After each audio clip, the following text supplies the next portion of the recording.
We'll call the meeting of the Senate Election Law and Municipal Affairs Committee to order. Do I have a motion to Move we go go into into I have a motion to executive go session. into executive session by Senator Susie, seconded by Senator Murphy. All those in favor say aye. Aye. All those opposed say nay. Ayes have it. We are in executive session. Where to begin?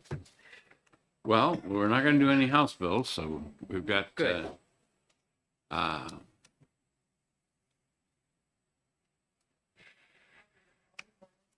382 is still on hold. 448, Woodsville Fire District. Yeah.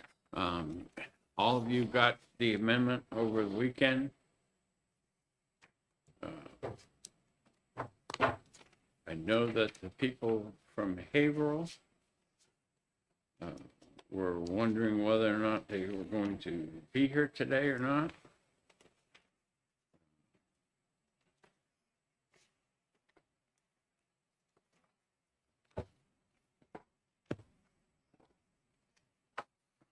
I'll open it up for comments from you guys. Is there a report of the subcommittee? The amendment that you have is basically the report of the subcommittee. Okay. I think I only changed one thing, but I sent that to Senator Perkins Quokka right before I put it through. And that was to clarify the language to make sure that we knew what we were multiplying and what we were dividing and what we hoped to get for an answer. Again, the way this is structured is that there's a default payment, okay, arrangement between Haverhill and Woodsville. But we made the modification to Chapter 52, adding that statement in there so that if affirming that they can already do agreements per, 53A, okay, and that if they do one of those agreements for the highway or the fire, that will take precedence. Okay. And until that agreement is no longer in place, then the default would be back into the chapter law, which this will, the agreement or the payment thing would be in chapter law. And so basically they will never have to come back here again, okay? If they cooperate with each other, if they sign an agreement, if they get to, the only time they would have to come back here, and certainly I think I tried to be fair, and I think Senator Perkins Quokka tried to be fair with both sides, giving here and taking from there, from both of the people. So I don't know if you guys want more time to review that. I just had one question, Mr. Chairman, if I may, and that's on lines 19 and 20. Page 1. Yes, page 1, 19 and 20, the repeal provision. Yeah. We're putting them all under 52, We're putting them all into statute under 52. except for But the first portion, that's still a chapter law. Section 1 talks about what we're doing, okay? It says that they're now under 52 with these provisions, okay? Because when you go under 52, you have to, from what I'm told, you have to pick from those A through M what you're organizing your group under, okay? So that's what that does, is tell them that this is how they're being organized. 3 makes the boundaries the same as the last change that they made in 1990. 4 sets the liabilities so that they remain the same. Their assets and liabilities don't change. And then 2 repeals all those portions. The old, so Right. okay, so now that I'm looking at it, so it's going to repeal chapter laws other than the most current chapter law that we had enacted, which is rewritten in section 1. Okay, And then, the actual agreement, section 4 of the bill, okay, the highway maintenance, they've got section 4 up on line 15, but then you've got the real section 4 of the bill down on line 28. All right, and that's, would also go into Yeah. chapter law the way I understand yeah, it. so in your third, yeah, so it repeals the 2 oldest one.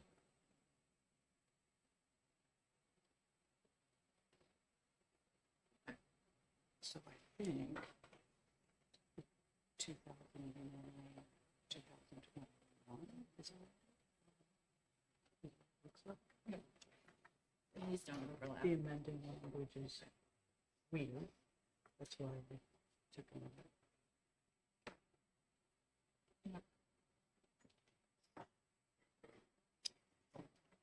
Yeah, so, Chair, if I may, I just Yes, ma'am. wanted to add that, I think this has been a very, open door process that the chair has run, and I think everybody's had an opportunity to raise their concerns and have those concerns drafted in here. I know that I feel like, Senator Gray has accommodated, the requests that I've made in here, and one of the ways that we tried to make this a balanced process is to make sure that the reimbursements to the fire district are reflective of the costs that the town would incur. So in other words, if the work were done on scale, either the highway work or the fire department work were done on scale, that the town could realize those cost savings. But Woodsville still wants to control that process, and so it's sort of the responsibility of the town to reimburse for the portion the town would have spent anyway, and Woodsville can operate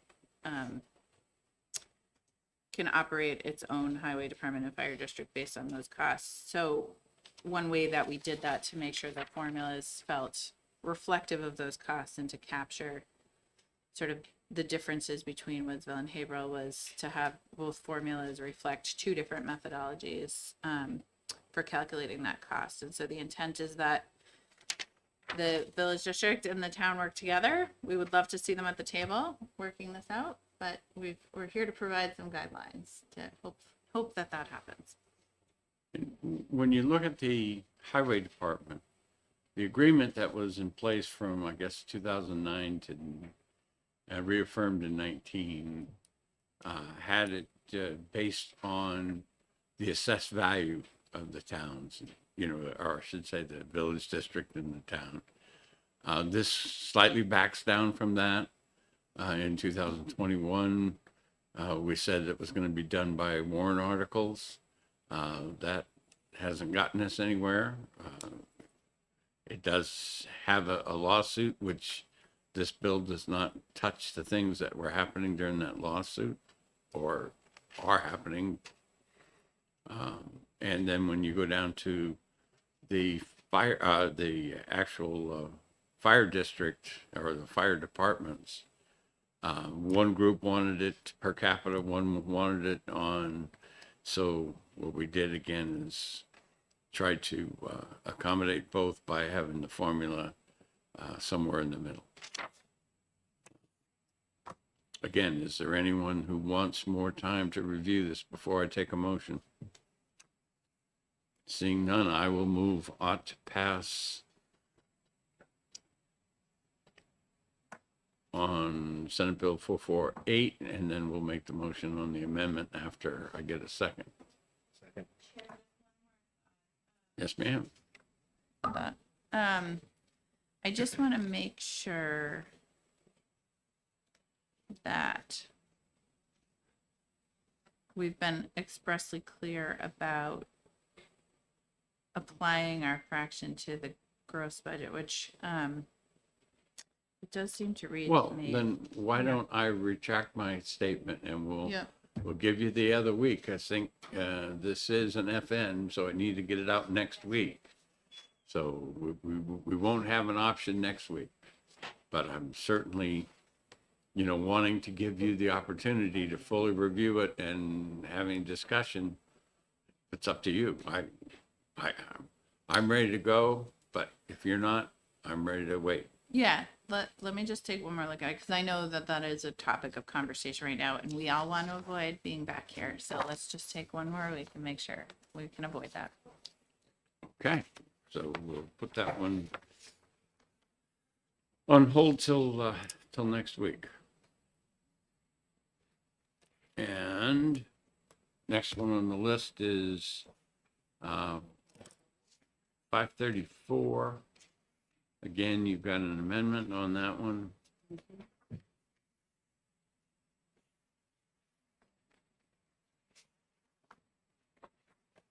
Mr. Chair, I'd move ought to pass on the underlying bill. Okay, we have a motion on to pass. I'll second that. The amendment that we're working off of, 1164, is the newest version. I believe so. And in meeting with talking to the chair and then the Secretary of State, I think the issues that I had have been addressed about the exemption for the political committees. Was there something we needed to add for the Secretary of State from the email? I don't remember anything that we had to add for them. Well, we did add, the Secretary of State gave us the language so that they didn't have to do the whole report on every Right, month. the right. That was on page 8, line 31. For candidates or candidate political committees as defined in the RSA, where the candidate has not filed a declaration of candidacy or intent Okay, as defined, that they only have to do A, B, C, and I. okay.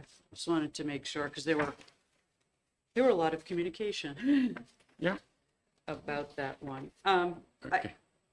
There was one piece of it that I still sort of questioned, which was doing away with the 3 separate periods Yep. of time, but I think overall that the amendment is worthy of moving forward. I think we've done a lot of work, and I think everyone agrees that the statute is sort of in a mishmash and difficult to interpret, and I think this might help to streamline at least some of it. So I would be willing to move the amendment. Okay.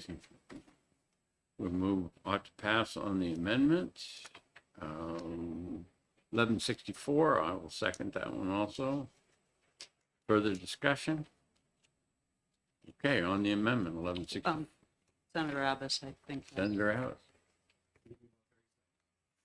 Yep, hit your button next time you talk, though.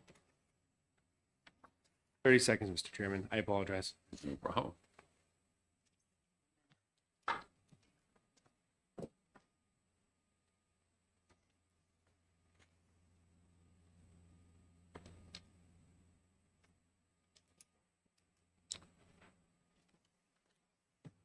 For those of you that are waiting for the public hearing to start, we will finish with this bill, and then we'll go to the public hearing, and then we'll come back, hopefully into executive session afterward. Okay, so we have a motion on the amendment, 1164. Further discussion? All those in favor of Amendment 1164, say aye. Aye. All those opposed, say nay. Ayes have it. And now we have a motion of ought to pass as amended. Senator Susie and I made that one. Any discussion on the bill as amended? Seeing none, all those in favor say aye. Aye. All those opposed say nay. Do we want to put this on consent? So moved. We have a motion to go on consent. All those in favor of consent, say aye. Aye. And either I or you will take it out, Senator Susie, what's your preference? I'll do it. Okay. It was He who has- quicker that way. Okay. So do I have a motion to come out of executive session? So moved. We have a motion and a second to come out of executive session. All those in favor say aye. Aye. All those opposed say nay.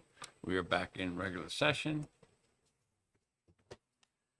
And as soon as we're ready, we'll start hearing House Bill 202.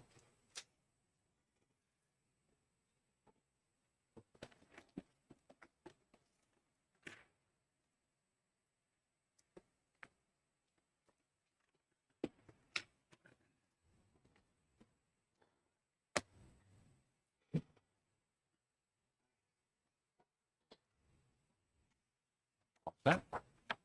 Okay. And is the prime sponsor here? Okay. Come on up and do that then.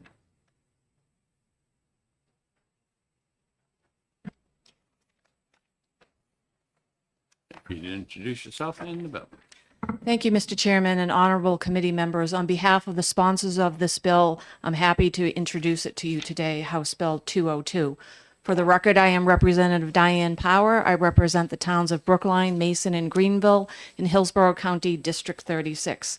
I also serve as the Vice Chairman of the House Municipal and County Government Committee. To begin, this bill passed the House on the consent calendar in October of 2023 after the bill had been retained.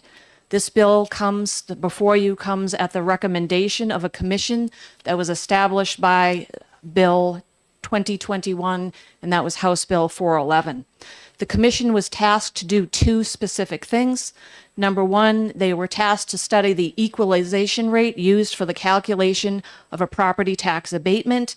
And secondly, they were asked to establish a method to equalize market value for the purpose of calculating property tax abatements. So more specifically, the committee was charged to first consider the inequity in the current system of equalization. So the problem under the law was that there were two separate equalization rates used as reported by the DRA in two separate years, 1 year apart. Those two rates were being used. One was used for tax assessment purposes, and the other rate was used for tax appeal purposes. And second, the committee that was charged to establish a method to eliminate these two rates that were reported in the two different years and come up with the same equalization rate to be used by the New Hampshire Board of Tax and Land Appeals, the Superior Court, and as well as all cities, towns, and counties. So the commission established under House Bill 411, they met 5 to 6 times during the summer of 2022. And I would also like to note that the Appraisal Standards Board contributed to the commission findings, and they are in agreement with House Bill 202. So reporting out, the commission established a method within our current system to eliminate the use of these two equalization rates. And they came up with a method so that the same rate is used for, again, both tax assessment purposes and any subsequent appeal to the BTLA and the land and the Superior Court, thereby correcting the inequity in the tax appeal process. So I hope that you would agree that House Bill 202 represents a much needed equitable solution. That concludes my bill introduction. Questions from the senators? Seeing none, thank you very much. Mr. Wheeler. Thank you.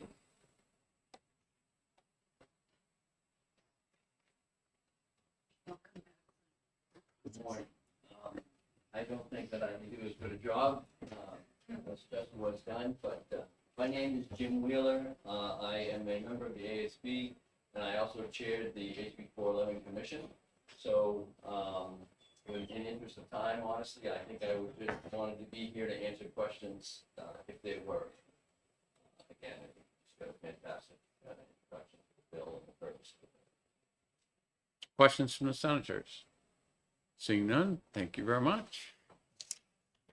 All right, so is there anyone who did not sign up that wants to speak? Okay, and what was the online count?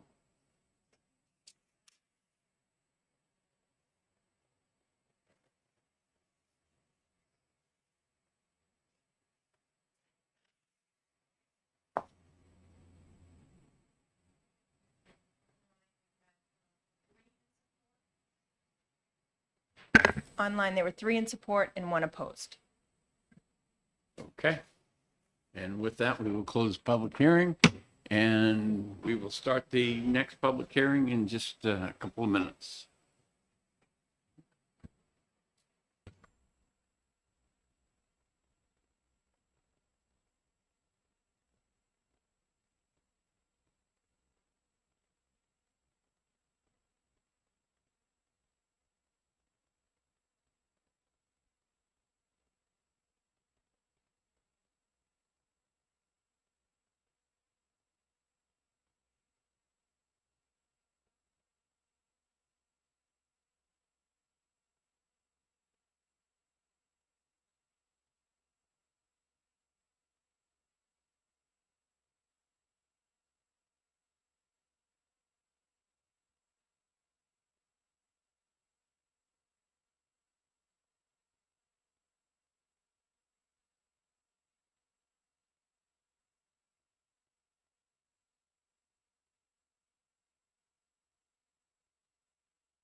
Okay, we will open the public hearing on House Bill 1055 and ask you to introduce yourself and the bill. Good morning, Mr. Chairman. My name is John McDonald, and I represent Cal District 6, which is the communities of Wolfboro and Tuftonboro, New Hampshire. And I'm here to introduce House Bill 1055. A little background on this. In my communities, I have used to be little villages back in the 1800s, and they all had their little schoolhouse or a little community church, and they've been around for a couple of hundred years. What recently happened is there's a change on how they got their abatements on the taxes. And many of the people that run the churches and the old schoolhouses are fairly getting on in age, and they've been there for many, many years. And they had trouble getting all the documents together in order to get the abatement. So they were required to pay taxes. This particular bill, which was on the consent calendar from the House and passed, will allow them some extra time to get all the required documents together so that they can go for the abatement in the upcoming year.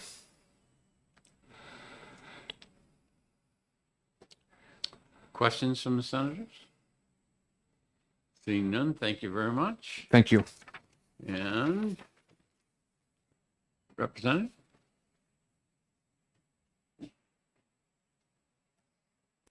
Thank you, Mr. Chairman and honorable committee members. For the record, my name is, I'm a Representative Diane Power. I represent the towns of Brookline, Mason, and Greenville in Hillsborough County, District 36. The only thing that I would like to point out and add to the bill introduction is that the language here in this bill before you is exactly, it's consistent with other sections of statute, which allows for the late filing of applications. And it brings this section of statute into alignment with those. For example, under RSA 72:23-C annual list, we see the same exact language. That's all, Mr. Chairman. Thank you. All right, questions from senators? Seeing none, thank you very much. Ms. Reardon?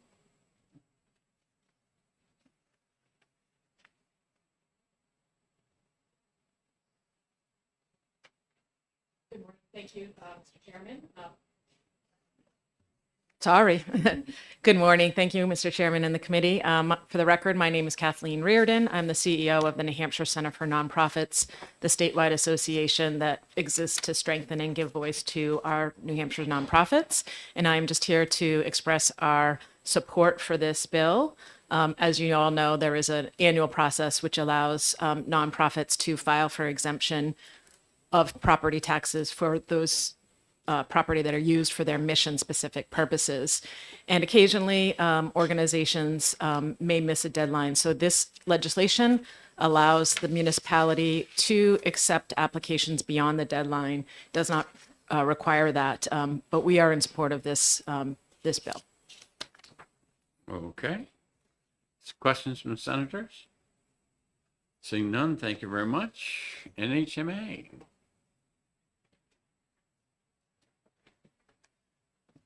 Thank you, Mr. Chair. Nate Grace for the Municipal Association. We also support this legislation. It increases flexibility at the local level. It's carefully tailored and reflects other existing statutes. Happy to take any questions if the committee has any. Questions from the chair, from any of the senators? Thank you. Seeing none, thank you very much. Anyone else that wants to speak that didn't sign up? And what was the online count? 1 supporting and 1 opposing. 1 and 1. And with that, we will close the public hearing. I'd like a motion to go into executive session to talk about one of the House bills that we've previously heard. Motion to go into an executive session. We have a motion going into executive session. Do I have a second? We have a second. All those in favor going into executive session, say aye. Aye. All those opposed, say nay. Okay, we are in executive session. I believe that we've all received a lot of email on House Bill 463. And right on your desk, I don't know whether everyone's got a copy, but if not, we'll send that down to Senator Abbas. And I'll give you a copy afterward.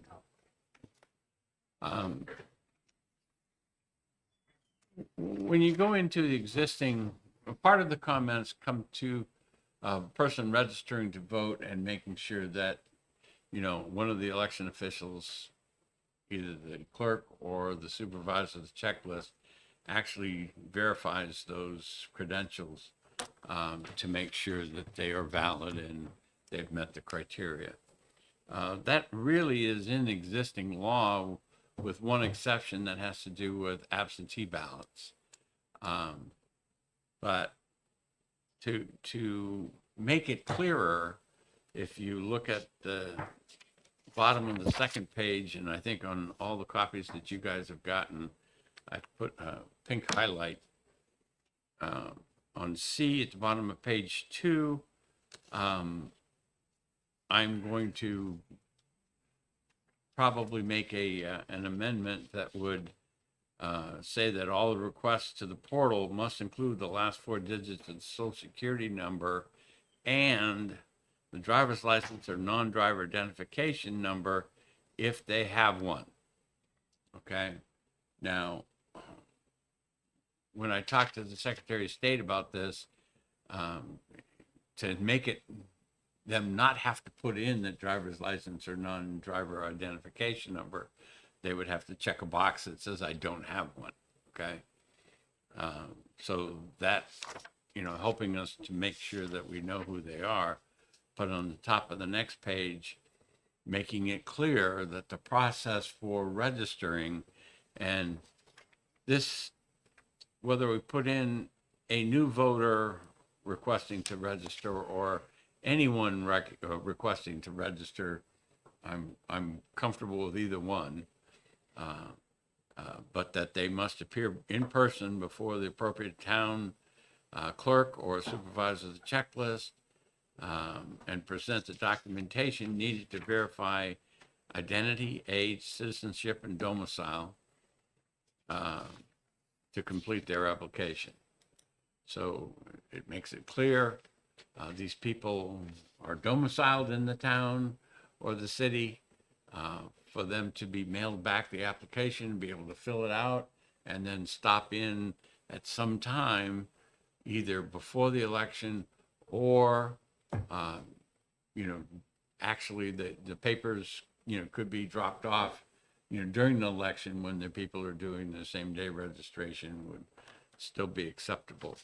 But again, this will make it clear that even though the law right now, the RSA, you know, says they're going to verify this stuff, this would say that they have to do it in person, and taking those concerns of those citizens that sent the email into consideration.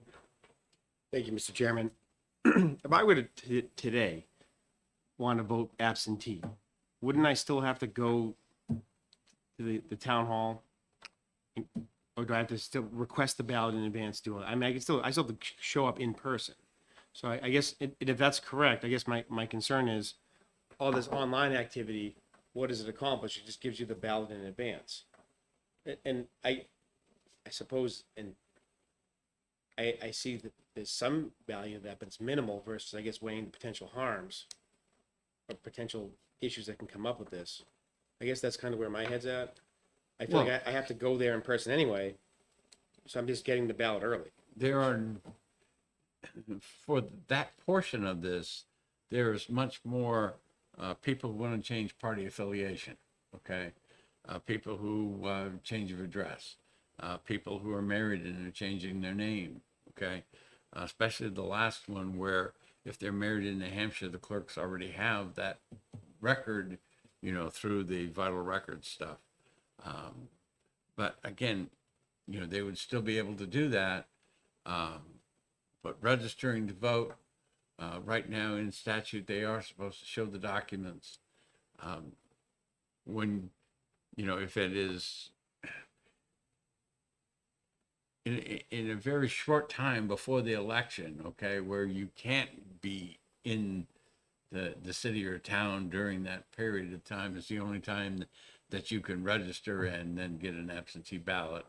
You know, a student that goes away to college in September but wants to vote in the November election, you know, could do that, and there is a procedure in the law as it exists. But according to this, the way I've reworded it, if you know, you guys believe that it's worthy to pursue this, then they would not be able to use the portal to do that. They would have to do it per the existing RSA. I guess where my head's at is they still have the student, wherever they may be. And when I was a student, I still was in New England, but I voted absentee ballot, you know, on a few occasions. But I still had to go deliver it, so they can request it all they want to wherever they're currently located, but ultimately they're still going in. So I guess that my point is, if they still have to go in, I don't see the point of the. if they are not registered, you know, if someone turned 18, you know, say September, October, whatever, okay, technically they actually could go in and register before their 18th birthday. But if they had not, and they wanted to vote in that November election, they could request, per a different part of the statute, they could request that they be registered and then actually be mailed the ballot. But that would be over a couple of different mailings back and forth to actually accomplish that. And we allow same day registration. I guess I see what if we didn't have same day registration, if you didn't have to deliver it in person, I could see. I guess I could understand the rationale. I guess for me, I just look at it as this potential for abuse. I'm not saying that which would be against the law already. Existing law says, you know, And that's what I tried to take out, is that potential for abuse, in that if you're registering, you have to do this. That if you are registering and requesting an absentee ballot, that you cannot do it via the portal. You would have to do it on the other provisions in law, which are already existing. Again, I'm trying to walk that fine line. This was given to you as information so that we can collect up. And if it is the desire of the committee not to do this in accordance with all those emails we got, that's fine too. But it's out there. I tried to address the concerns and the things that I've gotten, and make sure that there is a person standing in front of a person, and showing the documents just as they would on election day or in the town clerk's office. So with that, we're ready to go back into the other hearing unless you have something else. I just know I got a tremendous amount of calls from our friends in the other chamber as well. Yeah. And I'm surprised because it passed in the election law committee 16-4. So I'm like, what changed? Well, what changed is that people who aren't aware of all of the things that are going on in the rest of election law, where they are supposed to be, even if they request it by phone or request it by email or request it, which is all legal, they are supposed to present those documents to either the clerk or to the supervisor of the checklist. And someone out there has interpreted the bill as saying it doesn't do that.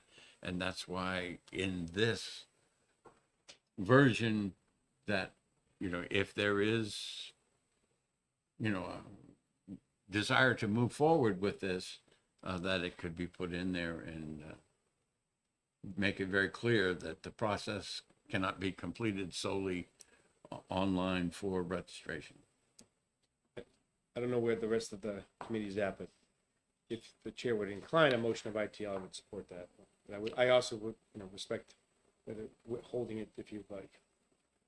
For right now, because we're not actually doing any House bills, we will hold on the motion, because I've been requested by the Senate President not to mix the House bills in with the Senate bills that we need to get done before crossover.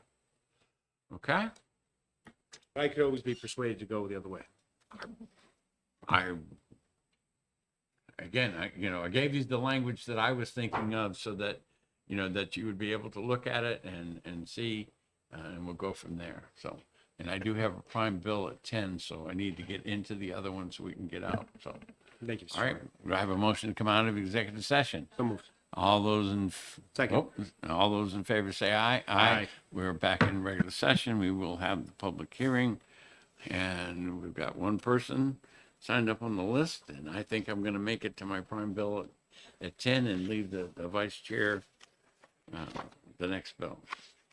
If you introduce yourself on the bill. Thank you, Mr. Chairman and esteemed committee members. As the prime sponsor, I appreciate the opportunity to introduce to you today House Bill 1105. For the record, I am Representative Diane Power. I represent the towns of Brookline, Mason, and Greenville in Hillsborough County, District 36. And I also serve as the Vice Chairman of the House Municipal and County Government Committee.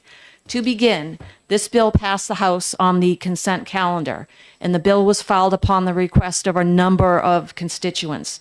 This is a simple, straightforward bill, and the purpose of this bill is to clarify the current statute, which is currently being incorrectly interpreted and improperly applied by towns and districts that have adopted a local tax cap. This is a concern which needs to be addressed by the legislature. More specifically, the problem that the bill seeks to address is that in some towns and school districts, they're erroneously interpreting the term "the budget" to mean the operating budget only. This interpretation is incorrect, and it is not the statutory intent of the local tax cap law. This bill language before you makes it very clear that all warrant articles with a tax impact shall be subject to the local tax cap and not just simply the operating budget. In other words, all articles placed on the warrant that raise funds through taxation shall be included in the tax effort calculation when determining if the proposed spending brought forward at the annual meeting is compliant with the adopted local tax cap. So to be clear, that the purpose of a tax cap, it is not to limit the purpose is it's to limit the proposed appropriations that are presented at the annual meeting. The bill in no way does it limit the voters' authority to either increase or decrease the amount of any appropriation or even the total amount of all appropriations. and nor does this bill in any way, shape, or form affect the voters' ability to override the tax cap. And additionally, the bill in no way affects the ability of towns or districts to raise inappropriate funds. So in summary, the bill upholds the legislative intent of the local tax cap statute, and it clarifies that all recommended warrant articles with a tax impact shall be included in the tax effort calculation under a local tax cap. Mr. Chairman, that concludes my bill introduction. Questions from the senators? Seeing none, thank you very much. Thank you, Mr. Chairman. Anyone else that wants to testify and didn't sign up? Well, the online count is.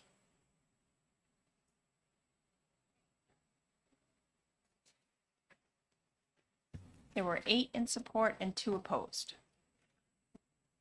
And with that, we will close public hearing, and the vice chair will open the new one at the appropriate time, and you don't need my version.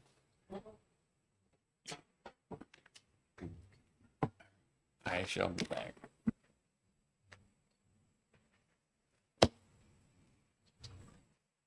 Thank you.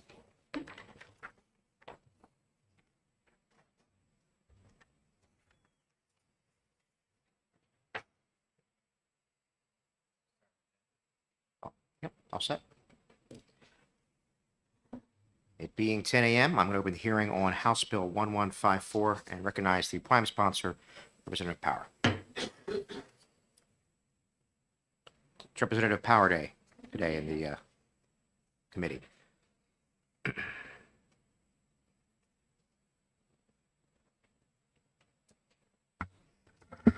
Thank you, Mr. Chairman and honorable committee members. As the prime sponsor, I appreciate the opportunity to introduce to you today House Bill 1154. For the record, I am Representative Diane Power. I represent the towns of Brookline, Mason, and Greenville in Hillsborough County District 36. And I also serve as the vice chairman of the House Municipal and County Government Committee. To begin, this bill passed the House on consent calendar, and the bill was filed upon the request of the Department of Military Affairs and Veteran Services. The purpose of this bill is to clarify existing statute, which has been found to be quite confusing, causing both veterans and municipalities to erroneously believe that some veterans qualified for this property tax exemption when in fact they do not qualify. As a result of this confusing language, we see 2 things happening. First, the exemption is often mistakenly granted. And second, because municipalities across the state are interpreting the law differently, the law is inconsistently applied and the exemption is inconsistently granted. Clearly, this is a concern and it should be addressed by the legislature. Therefore, the purpose of the bill is to more precisely define the eligibility criterion, making it easier for both veterans and municipalities to interpret the law so that this property tax exemption is correctly and fairly granted by municipalities to qualifying veterans. So next I will explain the statutory changes made by this bill. In lines 4 through 7, the language that was problematic and confusing is struck. So in line 8, a reference is added to RSA 21:50, which is the statutory definition of a veteran. Lines 8 through 12, they clarify in order for a veteran to be eligible to receive this property tax exemption, the veteran must own a home that had been adapted by the VA through either an approved Special Adapted Housing Grant, SAH grant, or a Special Home Adaptation, SHA grant. Alternatively, a veteran must own a home that has been specially adapted, and the current home must have been acquired from the sale of a previously owned home that had been adapted by the VA through an SAH or SHA grant. And in lines 12 through 13, a reference is added to RSA 72:29, Roman V, which defines surviving spouse. And finally, in line 14, the phrase "or officer" is struck due to the reference back on line 8 to the definition of a veteran under RSA 21:50. Mr. Chairman, that concludes my bill introduction. And in the interest of time, I would offer that any questions might be deferred to representatives from the Department of Military Affairs and Veteran Services, who I saw in the hallway. Okay. Yep. They're here. Thank you, Mr. Chairman. Thank you, Representative. Assuming no questions. Thank you, ma'am.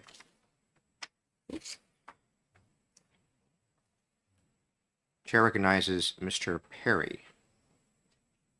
Please, Chair, I'll have Mr. Dubrow from the Division of Veteran Services join me next time. That pleases the chair very much. Thank you.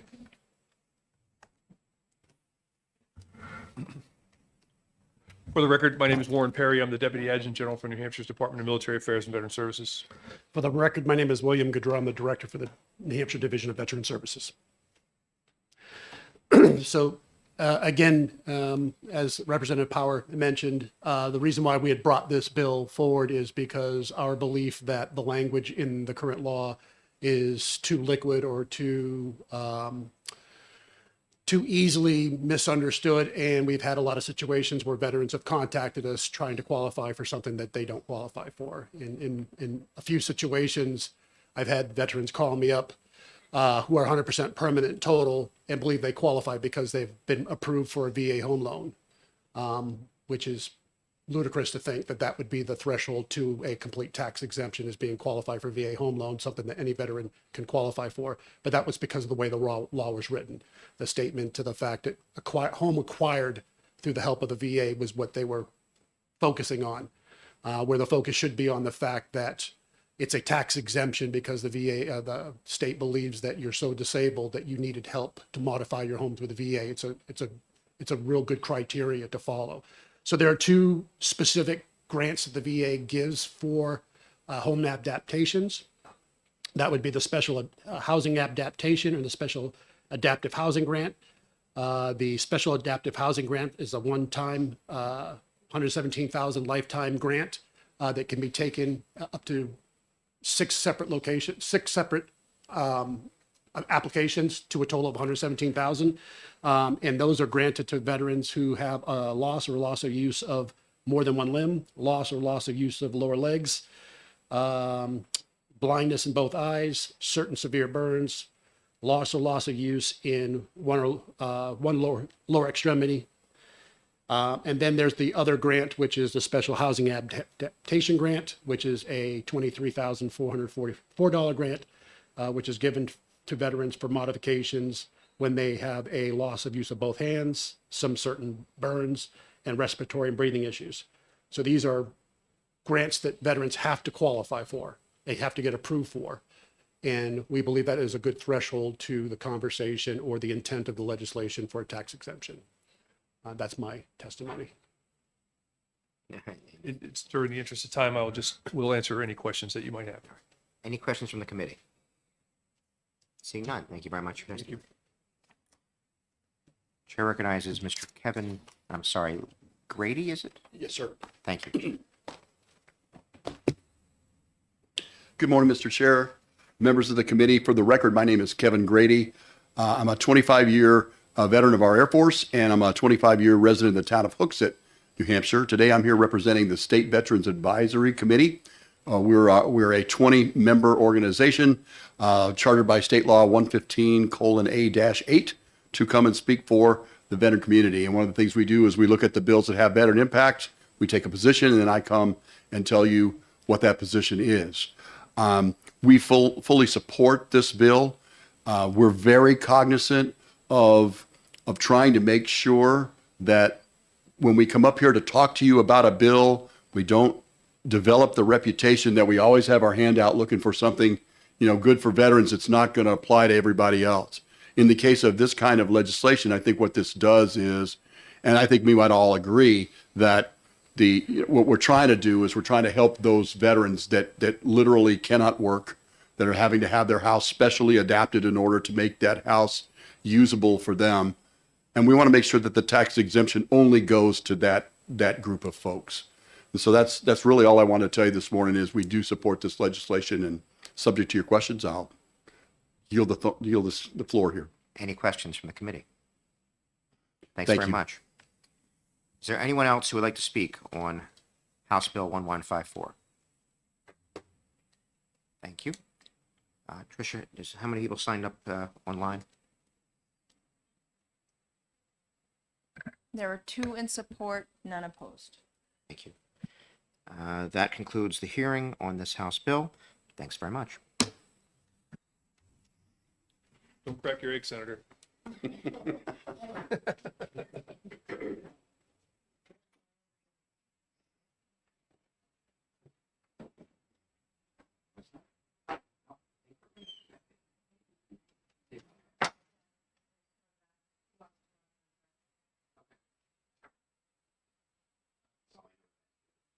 Yeah, should we, well, I have a prime at 10:20. Recess till 10:30 is what I was thinking, yeah. I always say recess for like 5 minutes.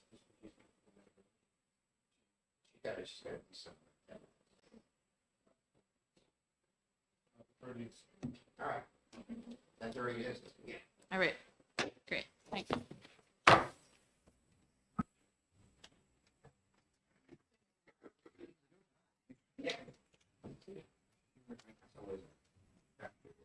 Stop voting against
Would you like a motion, Mr. Chairman, to go into executive session? Come out of recess?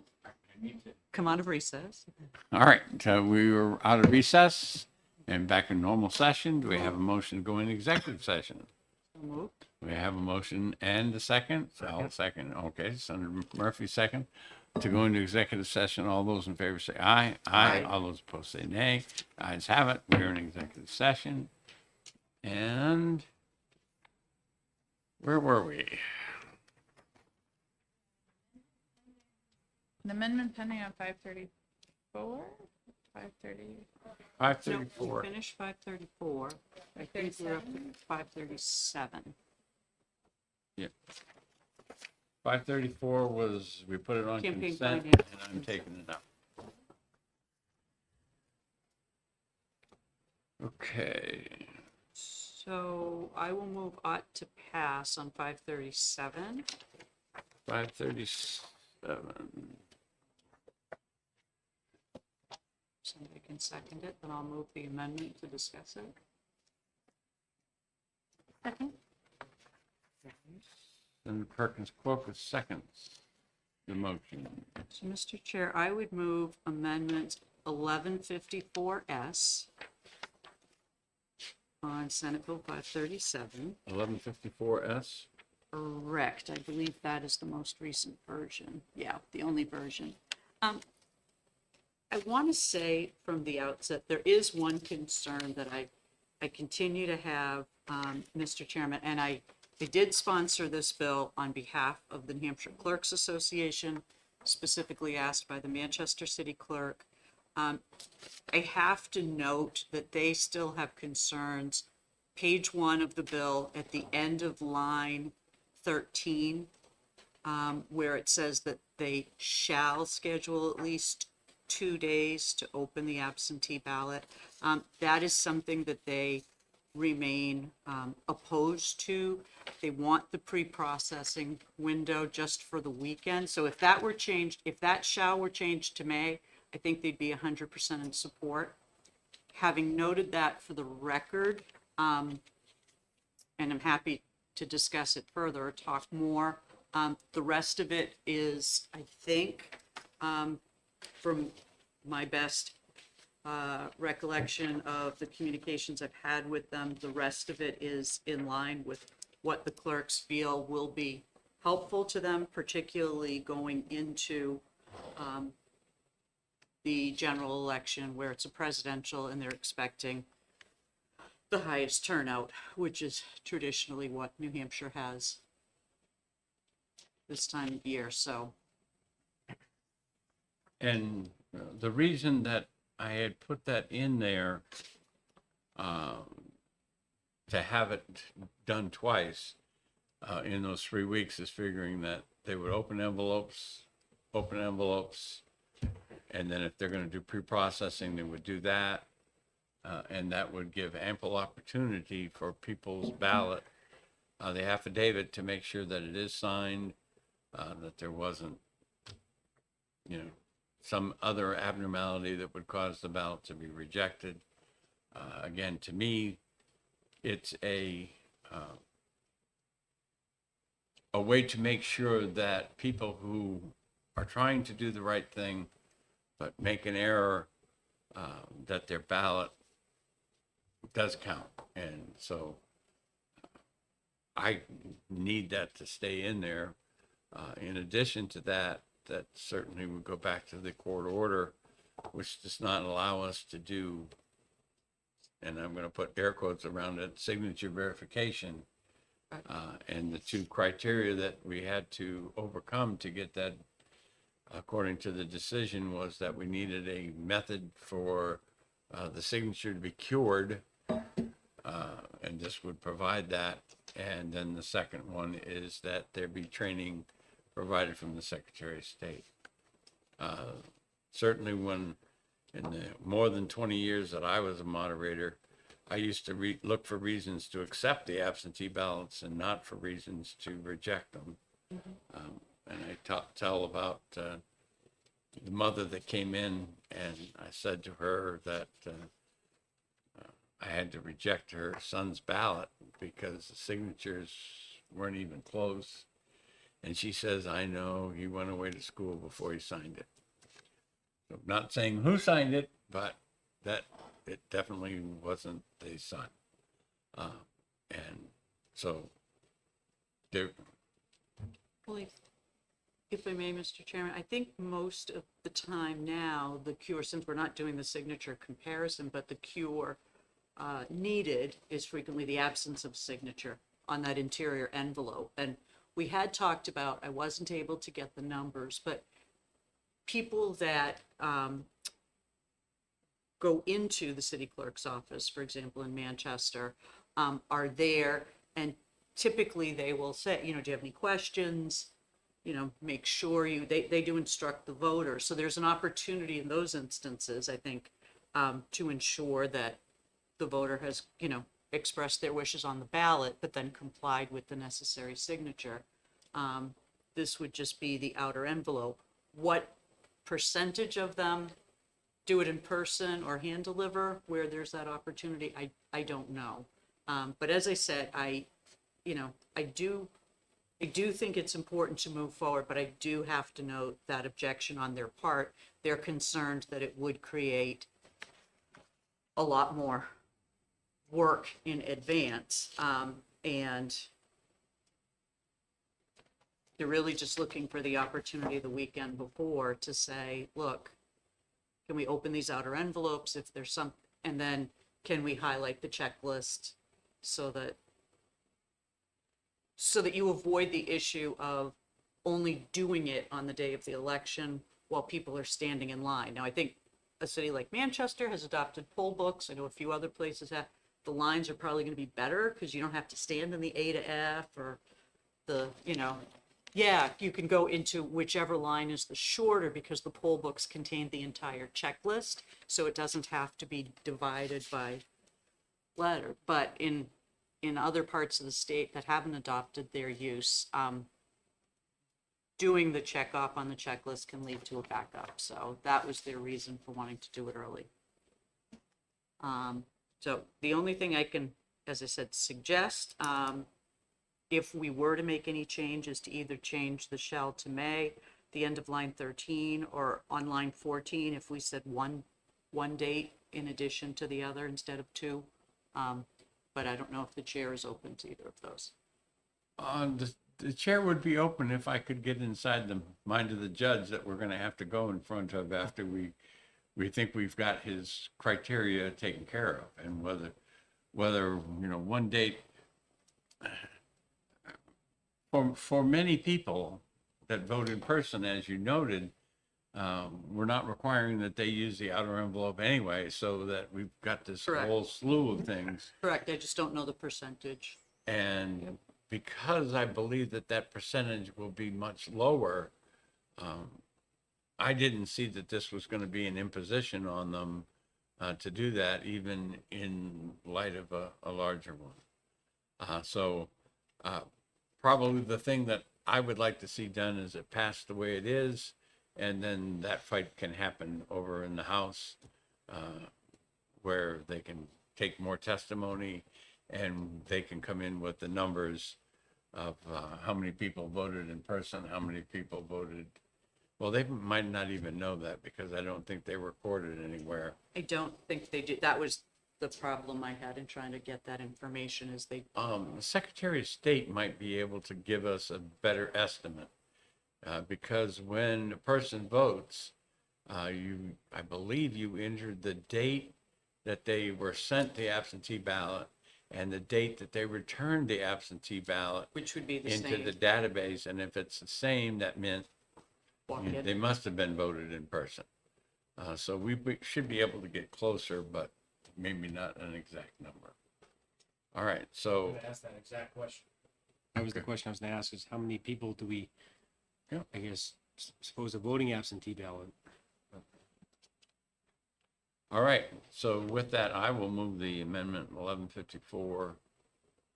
And do I have a second? Yeah, All right, I heard Senator Murphy first. Further discussion on the amendment? All those in favor of the amendment, say aye. Aye. All those opposed? Ayes have it. The motion ought to pass as amended. Further discussion? All those in favor say aye. Aye. All those opposed say nay. Do we want to put it on consent? I'll move consent. Okay, we have a motion for consent. All those in favor say aye. Aye. All those opposed? It is on consent. And can I bring this one out? Pardon? Can I do the blurb on this one? Sure. Thank you. And Susie will take it out.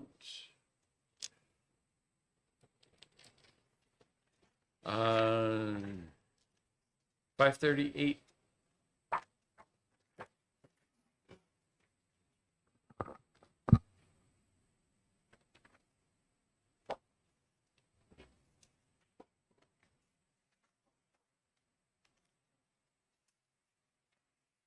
Okay. Senator Perkins Coker. Thank you, Chair. Well, as many of you know, this is a bill near and dear to my heart that I've done a lot of work on, and so hopefully you have a copy of. Do you have a copy of Amendment 1168S? You have that. Okay, great. So just to go over the changes that are in this section, which essentially were arrived at through much discussion, which I thank my colleagues for. What we did here is accommodate Senator Murphy's astute comments that it should not just be office conversion to residential, but rather should include industrial and commercial in this enabling tax credit. So I've accommodated that here. What was formerly known as Section 7, which we did discuss as a committee, and concerns basically science-based lot sizing, both for lots on sewer and off sewer. That section has been, at this point, entirely removed.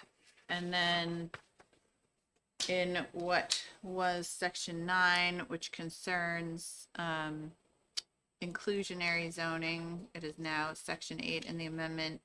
We accommodated some requests from the New Hampshire Association of Realtors that the percentage of covenant restricted units be capped as opposed to inserting a floor. So I could go into much detail on the latter point. There's many thoughts behind that, but Okay, Senator Perkins Coker moves ought to pass on the underlying bill. I do move I'll ought to second. pass on 538, and I move Seconded. ought to pass on amendment 1168S. And I will second that. And I Okay, think I've spoken to my motion, Chair. yep. Senator Murphy. Thank you. I congratulate Senator Perkins Coker. This is I think, a critical piece of legislation.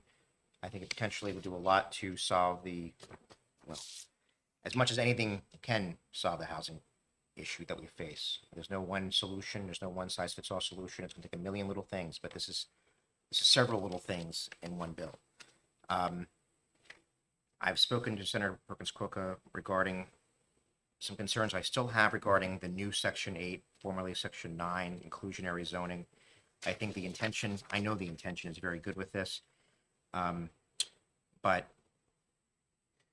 good intentions sometimes have unintended consequences. And I think that it may lead to some skewing of the real estate market. I agreed to leave this section in the amendment so we could talk about it as a committee. The amendment dramatically has improved the language, going with a ceiling as opposed to a floor. I think is a big give, and I'm prepared to support the bill with or without this section at this point. So those are my comments. I think it's a great bill, and I can't wait to move forward. Other discussion? I'm just asking about, I'm looking at the amendment, and it's on page 2, lines 33, 35. I know that language, I believe, appeared in the original draft too, but I guess, can you walk me through how that would unfold? It seems that a developer goes to the planning board, presents the viability of their project, says it won't work unless you help me out and let me build more. I've seen that happen at the local level where I live now.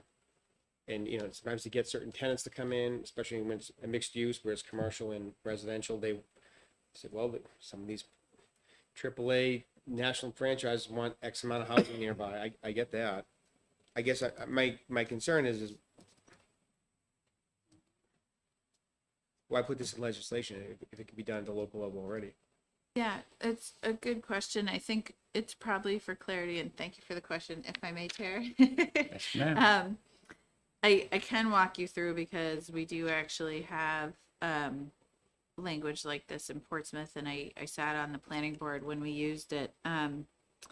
Your last point is salient, which is does it necessarily need to separately be enabled in this piece of legislation when there is some language related to this in other places? But I think it's important for clarity because there are individual situations that come up, and you know, I think, well, let me not say I think, many legislators' goal at this point is to see housing projects come to the table, and we may, you know, have different versions of how we can make that happen. But in the case I'm thinking of, for example, we, the city of Portsmouth wanted some of the land from a parcel to build a new road that would sort of create a better through connection. And so in that case, we actually, the city had separately worked with the applicant to have some of the land be devoted to this road. And so we needed a little bit of flexibility as a board, you know, to kind of make sure the applicant was going to be able to follow through on the housing project. And so that was where we use that language. I don't think it hurts to have it separately enabled. And if I could respond, Mr. Chairman, I think in that case you just gave, that was a great use of discretion. But when it comes with good discretion, there always could be other boards that don't quite use the same great discretion as that. That's where I'm kind of concerned, giving them that much discretion. But if I can ask a question too, on page 1, it's where line 7 and 8, it says, I think you included now industrial and commercial use for residential use. I think I suggested perhaps adding lodging to that. I don't know if lodging would fall into that definition. I mean, I figured if it's a hotel or whatever, they want to convert to residential, that may be an option. I don't know if that's in there, but Wouldn't that come under commercial use? I was trying to confirm that. Okay. I mean, it's certainly, you know, you can add it in there, but I would tend to agree. Yeah. I mean, normally multifamily is considered commercial, and hotel or motel would fall under the umbrella of commercial use traditionally. Nate? Nate, come on up to the microphone if you're going to speak.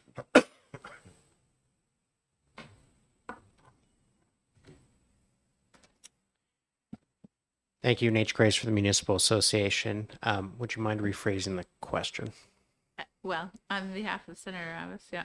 In the amendment on the first page, line 7 and 8 under section 2A, it says office, industrial, or commercial use to residential use. What I was inquiring was, would that include lodging, you know, would a hotel or motel converting? I believe that would fall under commercial use.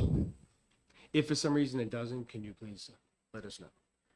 Absolutely. I think obviously the intent here is to be as broad as possible for any non-residential use to convert that building to residential use, if I understand correctly.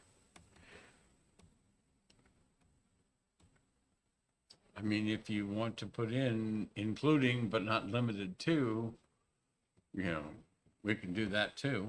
But It's just a question. I just was. My understanding, although I will check with the folks who do planning, is that most zoning is either industrial or commercial or residential. I guess you could have agricultural as well, but that's generally not what we're talking about. Those aren't buildings. okay, so if commercial doesn't include, you know, hotel motel type of thing. Get back to either Senator Abbas and I will do a floor amendment to do the, you know, it shall include but not limited to kind of language. I will. I believe that everyone here that has given an opinion says it does include it. So We'll we'll go from there. see what I can find out before the end of the executive session, Senator. You're gonna have to be pretty quick to do that. We'll see who's paying attention.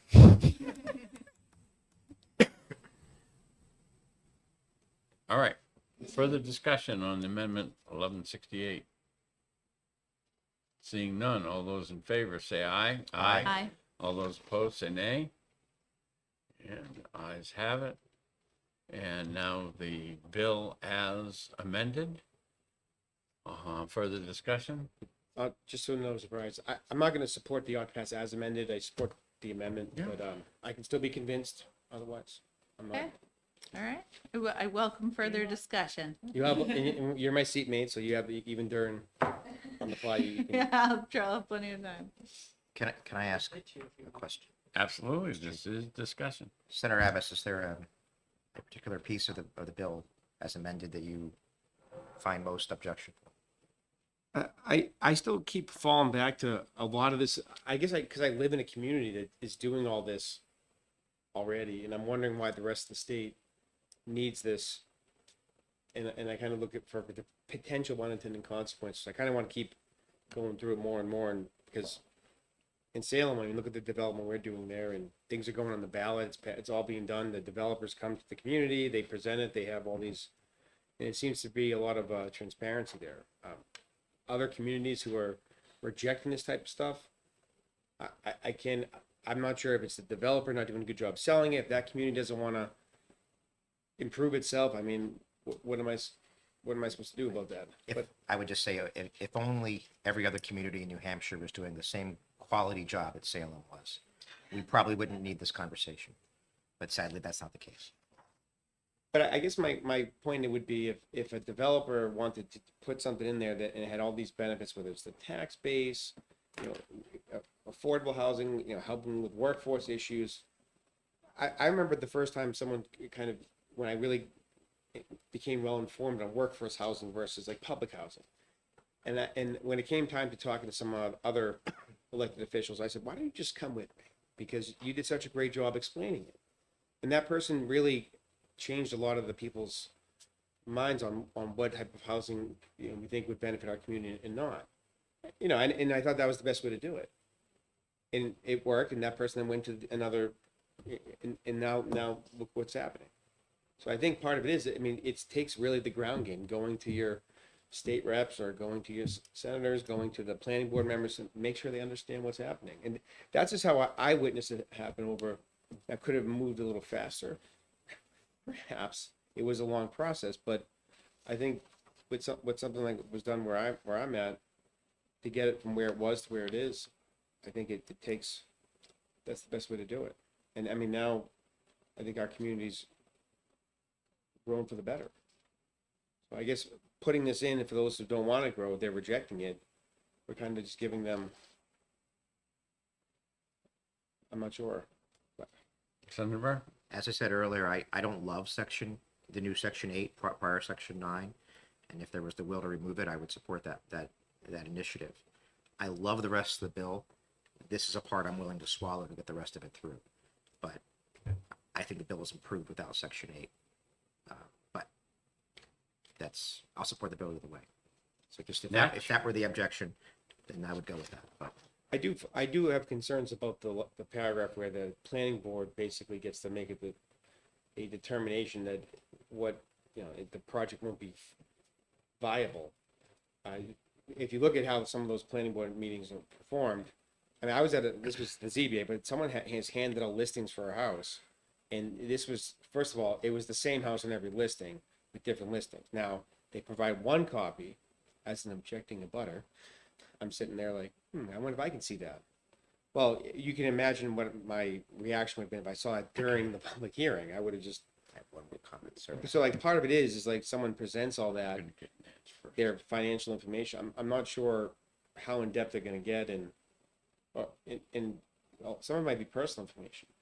And do you want the planning board kind of saying, hey, well, you know, you should trim this, trim that? I'm not sure anyone's even qualified for that. It's a lot of back and forth, so. So I would just, I think, you know, you're raising points that obviously are well thought out. I just, I would remind you that this is all enabling at this point. So in order for what you're suggesting to come to pass, you know, a city or town has to decide to take advantage of this statute that we're passing. They have to pass a zoning ordinance. They have to include these provisions. And then a developer who wants to build housing has to come forward and apply and, you know, sort of make use of this piece of the ordinance, which may or may not have been included. So there are many steps, but in response to what Senator Murphy said, you know, if every town or city was able to kind of make progress on this issue, we'd be in a different place. But these tools that are in this bill are directly from what we're hearing from that ground game, right? So they are,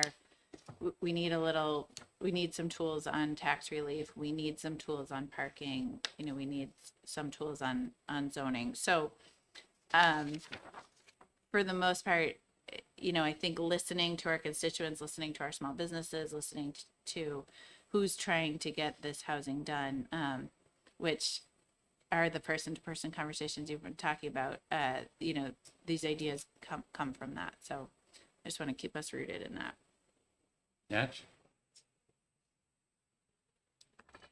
There you go. I do have confirmation, Mr. Chair, that your interpretation is correct. Hotels are included in to be converted to residential for the purpose of this legislation. Thank you. All right. Further discussion? Shouldn't even question you, Mr. Chairman. When are you gonna learn, Lucky, Daryl? lucky guess. Lucky. All right. Further discussion, further amendment? Seeing none. All those in favor of ought to pass the bill as amended, say aye. Aye. All those opposed, say nay. Nay. 4-1. No, we already did the amendment at a 5-0, and the bill as amended is a 4-1. And Senator Perkins Quokka, who's done all this fine work, is going to get to take this one out. All right. We've gone through all of the bills that were on the list. 448, I don't know if you had time during the recess or anything to actually look at 448. I did, sir. So let me raise for conversation, if you don't mind. So what was giving me heartburn was echoing back to, you and I have two formulas in here. One obviously to deal with highway, one to do with fire. In the highway fraction, so, and I know you're shuffling papers there. This will show up on page 2, essentially line Of 1156, 5 through 9. of Amendment 1156, or what you want? Yes, of Amendment 1156. Yes. Okay, you said line 9 on page 2? Yes. Okay. So in that provision, we have a fraction. The district shall receive 50% of the amount determined by a fraction of the cost to maintain, the numerator of which shall be the assessed valuation of properties in the district, the denominator of which shall be the assessed valuation of properties in the entire town as determined annually. That fraction needs to be applied to something. So in other words, we've created a numerator and a denominator. We need to, Right, and that's what's supposed to be up in 6, is by a fraction of the cost to maintain the highways. district shall receive 50% of the amount determined by a fraction of the cost. Okay, that's one of those things that I put into that last thing because I had the same problem you did, Yep. is where this was being applied. Yep. And so I believe I've got it in the right place, but we certainly can look at it. Determined by a fraction of the cost to maintain class 4 and 5 highways. Okay, And then we go on to talk about that fraction, the numerator of which and the denominator of which. 50% of the amount determined by. a While you're thinking, Senator Avis's Yes, yes, question. yes. Mr. Chairman, I know we're in an executive session, but is it your intention to vote on this today? I had an, I am not trying to force this through, okay? And so if one of you wants to wait, we only have one more week that we can wait. I raised that, Mr. Chairman, because I do have an 11 o'clock. I did have to attend, so I'm actually really late. Losing track of time as usual. Okay, if you have to go, you have to go. And if the committee has enough votes to do it, then we won't worry about you at this point. If you have strong objection, you should probably state that before you go. Mr. Chairman, I think you've done an excellent job trying to referee this issue, and I really respect how much the effort you put into this, and Okay. Thank you. you have my support. All right. So does, I think you've do I mostly. need any commas or semicolons or? I know, right? I'm trying to be the lawyer. The district shall receive 50% of the amount determined by a fraction. So in other words, we take, You apply that fraction to the cost to maintain class 4 and 5 highways in Haverhill.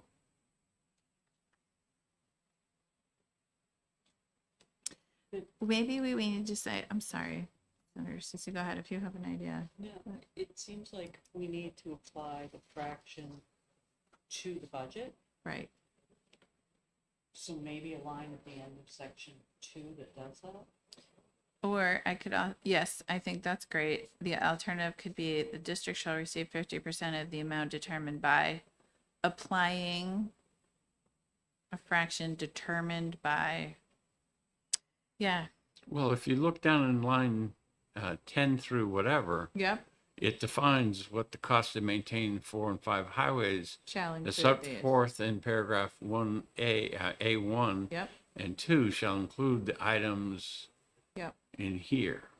The only thing I don't see is Haverhill mentioned in here. Right. Okay? Yeah, so maybe it should refer to Haverhill's operating budget. So calculate the cost to maintain highways set forth in paragraph 1, 2 shall include, not limited to.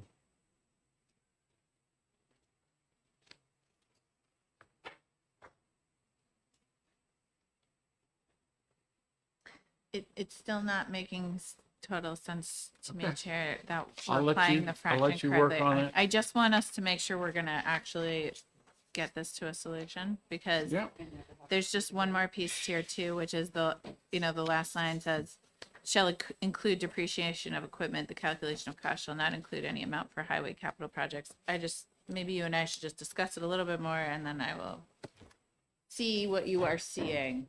Just tell Deb when you're available and Okay. you can come see me. All right? Thank you for all your work on this. Motion to come out of executive session? Certainly would. So moved. Second. And we have a motion and a second to come out of executive session. All those in favor say aye. Aye. All those opposed say nay. The ayes have it. Our business today being complete, we are adjourned. Thank you, Chair. Good productive day. So we're down to just one. And actually only one Senate bill. And Two. you can turn your mics off.